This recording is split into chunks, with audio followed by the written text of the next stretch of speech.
Bom, hoje eu e o André vamos comentar aqui com vocês, gente, um tema, tá bom? Para você pode ser uma virada de chave também, né, André?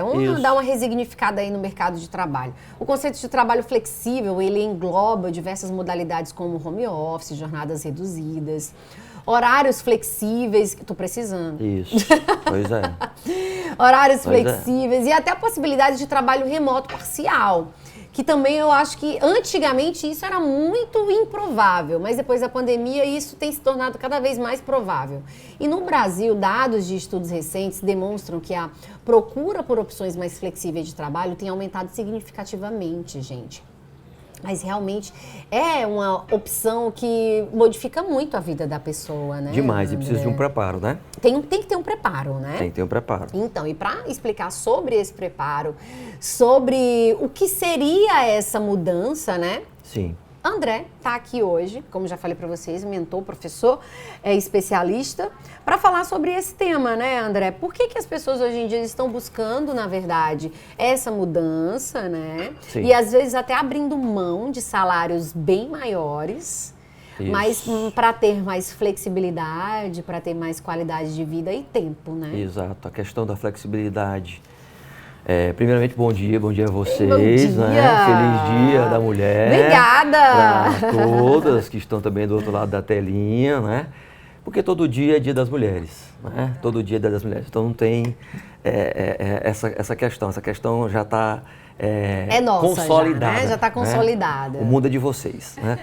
Minhas queridas, olha, o que acontece hoje é que na pandemia nós tivemos aí uma década que foi avançada em relação à questão da tecnologia. O híbrido, antes da pandemia, não era tão visto com bons olhos. Porém, no entanto, contudo, o que acontece? A gente tem as vantagens e desvantagens.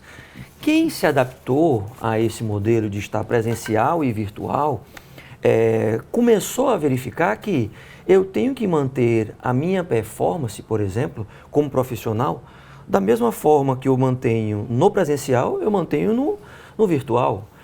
O fator de você estar, por exemplo, mudando de carreira, exige também que você adquira competências técnicas e comportamentais, principalmente comportamental. Por quê? Porque entra a questão da saúde mental. Muitas pessoas, né, começaram a querer trabalhar mais em casa exatamente pela questão da saúde mental. Outras não, outras na adequação, viram que o isolamento, viram que a questão do contato do dia a dia seria melhor para elas. E outras verificaram que poderiam estar tanto presencial como híbrido, e com isso verificaram que continuariam... O que seria esse trabalho híbrido? A produtividade. Pois é, o híbrido seria simultaneamente você estar trabalhando em relação à questão remota e presencial. E ter a mesma performance, que é o quê? Entregar. Não deixar cair, Isso, né? porque na profissão, para as empresas, o que é que hoje o empresário quer? O que é que o mercado quer? Quer que você entregue resultados, mas resultados positivos e lucrativos para a empresa. Se você consegue melhorar sua produtividade fazendo a gestão do tempo, principalmente, trabalhando a sua comunicação, você automaticamente começa a mostrar que você tanto tem a capacidade de entregar resultados virtualmente como presencialmente. Tá aí, gente. Ó, a gente preparou uma nota para compartilhar com vocês e você também entender um pouco mais sobre o tema que a gente está abordando hoje. Vamos ver. A carreira híbrida no Brasil, que combina elementos do trabalho remoto e presencial, se consolidou como uma das maiores tendências no mercado de trabalho após a pandemia de Covid-19. Empresas e profissionais perceberam os benefícios desse modelo e ele passou a ser adotado por uma crescente parcela do mercado, trazendo novas perspectivas sobre como as carreiras podem ser desenvolvidas em um ambiente de trabalho mais flexível. Segundo uma pesquisa realizada pelo Instituto Locomotiva em 2021, aproximadamente 50% das empresas brasileiras já adotavam algum formato de trabalho híbrido ou remoto em 2021. Esse crescimento reflete uma mudança cultural no Brasil, onde as empresas perceberam os benefícios da flexibilização do local de trabalho. Olha só, a gente estava aqui falando a diferença. Estefânia, eu perguntei, eita André, mas aí o problema é que quem trabalha híbrido, quando está em casa, pode cair a produtividade. Olha, Estefânia, pelo contrário. Pelo contrário, porque é o seguinte, por exemplo, durante a pandemia, né, eu vou dar o meu exemplo, eu trabalhei até chegar a 20 horas por dia, gente. porque você às vezes não tem a noção. Então, antes, eu até trabalhava hibridamente, por exemplo, mas quando chegou na pandemia, chegou aquela questão do isolamento, etc e tal, e você perde a noção do tempo. Então as pessoas, de uma certa forma, podem chegar à estafa mental, e aí é que vem a disciplina. Porque se você não tiver aquelas técnicas como, por exemplo, técnica de Pomodoro, que você produz durante 25 minutos, dá uma descansada, levanta, alonga e depois volta para o trabalho e volta mais 25 minutos e vai no banheiro depois desses 25 minutos. Isso serve para qualquer ambiente, né, André? Para qualquer ambiente, não só para casa. Mas como a gente está falando de híbrido, e híbrido entra a questão do home office, na verdade, uma das desvantagens da questão do trabalho híbrido, a carreira híbrida, é você também ter a sua autodisciplina em relação à questão do tempo. Ou seja, você precisa entender que essa flexibilidade, ao mesmo tempo, ela te coloca numa armadilha mental.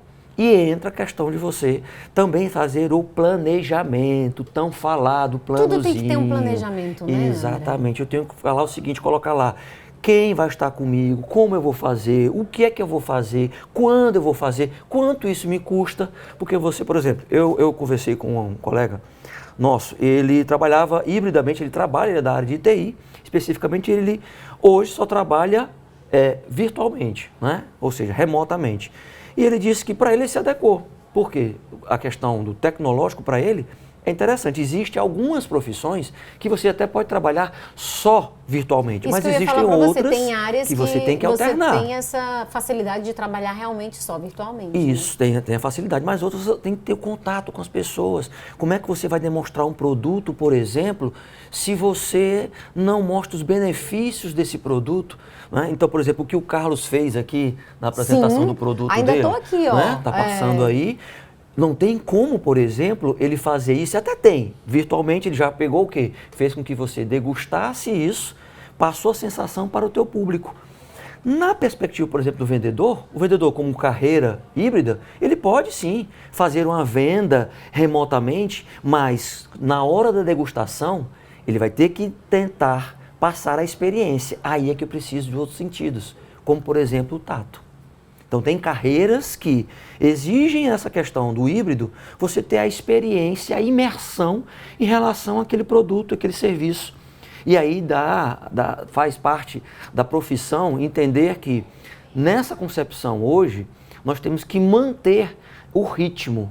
É claro, esse ritmo vai de acordo com a empresa, com a organização, porque algumas permitem que você tenha uma carreira híbrida e outras não, né?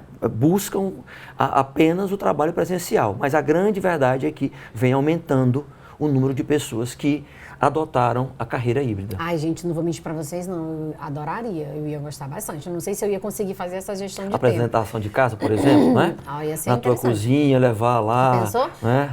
É algo que a gente pode estender para as redes sociais, mas a gente nem tanto é assim. Mas, ó, vamos ver um relato de uma pessoa que trabalha hibridamente? Depois a gente vem com perguntas aí que a gente já separou para vocês. Solta aí. Depois de 4 anos trabalhando só home office, eu comecei um trabalho que é híbrido e eu tenho que ir na empresa ficar o dia todo, 3 vezes por semana. E tivemos insights. Primeiro de tudo é que, assim, nas primeiras semanas, eu já comecei a reparar que eu chegava em casa, nos dias que eu ia trabalhar presencial, muito cansada, tipo assim, muito cansada mesmo. E quando eu tava trabalhando só home office, a carga horária era a mesma, assim, sabe? E eu ficava, gente, mas como assim? Quando eu trabalho em casa, eu não ficava tão cansada assim. E assim, lá eu trabalho sentada, em casa eu trabalho sentada também, não mudou. Mas, o que eu reparei? Eu e minha psicóloga, tudo bom? Que existe um cansaço, principalmente quando você troca de trabalho assim, né? Vai para um novo ambiente mental muito grande. Porque você tá conhecendo novas pessoas e se conhecendo naquele novo lugar. Então, assim, o desgaste emocional de como eu posso ser, quem são essas pessoas, em quem eu posso confiar, em quem eu não posso confiar. Quem sou eu nesse novo ambiente? Isso desgasta de um jeito que quando você trabalha sozinha, você tem que lidar com você mesma e com as pessoas que moram na sua casa. Aí vem outra coisa que eu percebi também. Depois de muito tempo tendo que lidar só comigo, praticamente, né, assim, no dia a dia, eu perdi muitas habilidades interpessoais, assim. Parece que até eu desaprendi a conversar, sabe? A pessoa me faz uma pergunta e fico... não sei falar, fico nervosa, fico, não sei, desculpa. Então, assim, apesar de eu ser a maior hater do trabalho presencial, eu sou time home office, no fim das contas eu acho que foi bom eu começar a trabalhar híbrido pra eu reativar essas habilidades, porque por mais que você trabalhe home office, você precisa de ter habilidade. É tipo isso, aí? Você fica tanto tempo sozinho que você já não sabe mais nem lidar com outras pessoas, né? Ou seja, há um atrofiamento das habilidades comportamentais, que ela falou aí, exatamente a inteligência interpessoal, capacidade de lidar com as pessoas, ou seja, as chamadas soft skills, né? Essas habilidades, elas realmente atrofiam porque eu, com o tempo, passo a não mais saber lidar com as pessoas a forma de falar. Você viu que ela não conseguia mais nem falar direito, ou então as reações emocionais, a gestão da emoção, por exemplo, ela fica deixando a desejar. Por quê? Porque eu tenho que reaprender a lidar com o meu sentimento de raiva, com o meu sentimento de frustração, com o meu sentimento de estar ali em uma situação que pode ser, porventura, né, uma situação que eu tenho que mostrar um desempenho melhor e não consigo. Entendeu? Tem dia que a gente não tá bem, não tá com vontade de conversar nem com a gente, que dirá... Ó, o André continua aqui com a gente, já a gente separa aqui algumas perguntas e o André vai fazer o fechamento dessa nossa conversa, tá? Com aquela dica boa que ele sempre compartilha com a gente.